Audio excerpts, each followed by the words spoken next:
Good evening. How are you? I waited a little later. That's because I'm still writing. I have documents due on Friday, so I'd like to finish it tomorrow. Don't know if I can. I'm going to try. And I'm getting deliverables from an expert witness and other people, so that can always interfere. So that's kind of my program. Our skies are kind of blotted out because the Canadian fires are still affecting the air quality control here, and Holly's been careful to stay in because of it, although we have animals outside that are also, in my opinion, a major part of her recovery and good health, because they keep her moving, going, getting stronger, and so forth. I'm in charge of pills. And my minor nurse detail. So, the lead story for me is Rudy Giuliani. And those of you who listen to me know that we had a relationship when we were prosecutors together. In fact, Rudy was in the U.S. Attorney's Office, I think a year or more before I was. And we had that class of people then had mostly clerked for a judge in the trial court or the Court of Appeals. I clerked in the circuit court. And so we all thought we knew the law. But Rudy, in those days, when I had one of my early trials, he asked me if I wanted to know how he summed up in a case, how he made his argument. And I said, sure. So I sat down and we talked about it. I did a case with him later on involving a search and a seizure of narcotics information. And I sold him my apartment on the east side when I went down to D.C. and Virginia. And he was a Bobby Kennedy Democrat until he went down to D.C. in the Justice Department. And I don't know, that department's a foul place. It's like political ambition. You have to have a certain will, in my mind, to keep on the straight and narrow. It's a hell of an indictment, but there's just too many instances of people becoming something else in the Justice Department. So, what's the big news about Rudy today? Rudy went in with Bob Costello to see our special counsel, Jack Smith. And, you know, the word is, they're talking about, I don't know if cooperating is the word, but there's a procedure that we have as prosecutors and defense counsel, whether it's federal or state. States don't have some of the powers that we have in the federal government. And it goes like this. You come in and you say, I got information about crimes. Or your lawyer says that for you.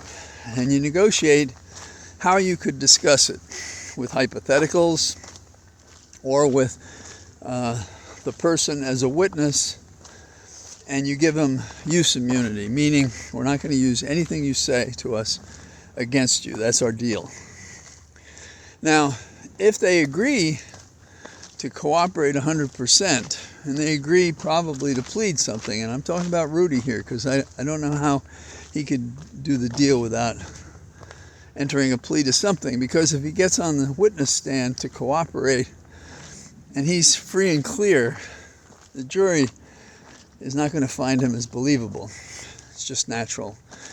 So, but if he makes an agreement, he gets what they call transactional immunity, provided that he came clean, told everything, and then sat through all the trials and procedures. Now, Bob Costello, who's his counsel, was in the corruption unit at the same time I was in the Southern District. Great guy, very good lawyer. And I'm sure that his personal affection for Rudy is one of the reasons why he's representing him.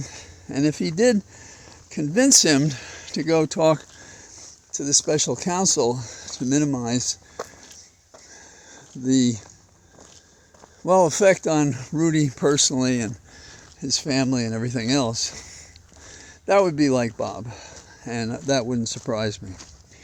But everybody's longer in the tooth, and there's a lot of sadness about this whole thing. And there are other lawyers in the case, Eastman and Powell and so forth. And the rule of thumb about cooperating, there was a securities fraud case that I worked on with a more senior prosecutor when I was in the office. And it turned out the cooperating witness was the first to run in and cooperate because he knew he'd get the best deal that way. And some thought he concealed and hid some of the loot from his various financial schemes, and maybe true. And he did his time, which was brief, and in fact, the judge released him. So, if Rudy came in now, he would be a really big catch for Smith, and there are a couple of people who could rival his significance. Meadows is one of them, obviously, and there may be others. I don't think Bannon was close enough with the frequency Meadows or Rudy was. So that's kind of the analysis of the situation. Now, that takes us to Trump. Now, Trump is much in the news because the tape recording that CNN got has been made public.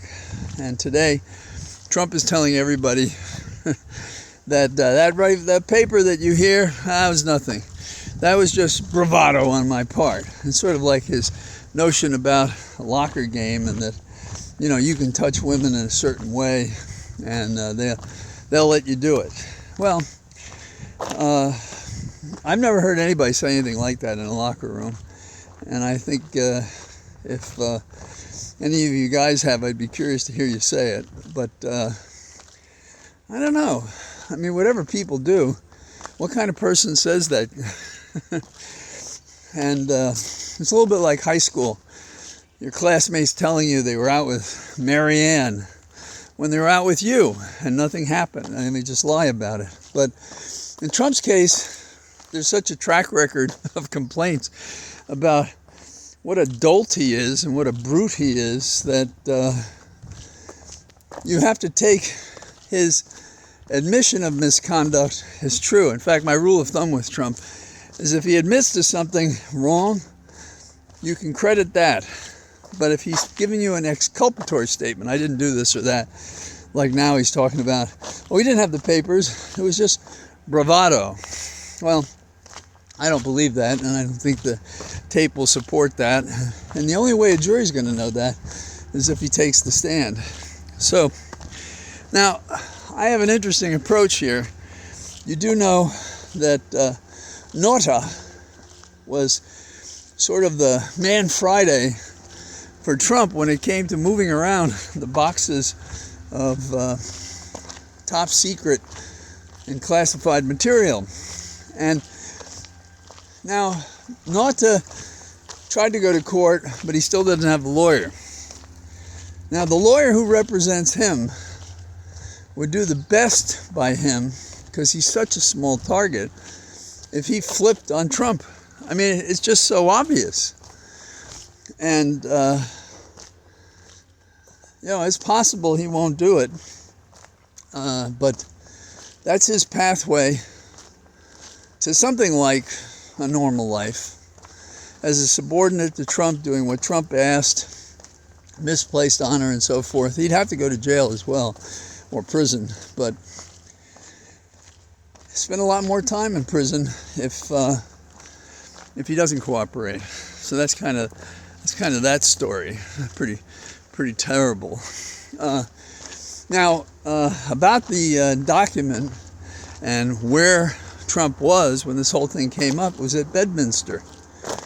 And there's been talk about a subpoena, which I believe there has been a subpoena served on Bedminster. And you have to ask yourself, why would you do that? Meaning, why wouldn't you get a search warrant? We are already on notice that this guy hides stuff, or maybe destroys it for all we know. And so you would serve a subpoena, tell him what you really want, so he could hide it again? I don't know. I mean, Jack Smith may know something I don't know. And I don't know who's empowered to do the two-step here, the subpoena and the search warrant. But the subpoena and the search warrant made more sense when you were trying to give the benefit of the doubt to Trump, but we're way past that now, and shouldn't be doing that. So, because I was working, I missed an opportunity today, perhaps, to talk about what's going on.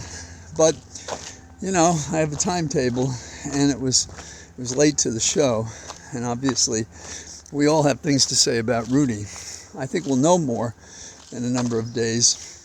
With any luck, Ari's in town next week. Maybe I'll get together with him. So, I am in my cathedral of trees. I am wary of the atmosphere, and you can kind of smell there's a difference in the air. So, with any luck, I'll be out tomorrow, and I'll be talking to you. All the best. Stay out of trouble from the trees of Northern Virginia. Bye-bye.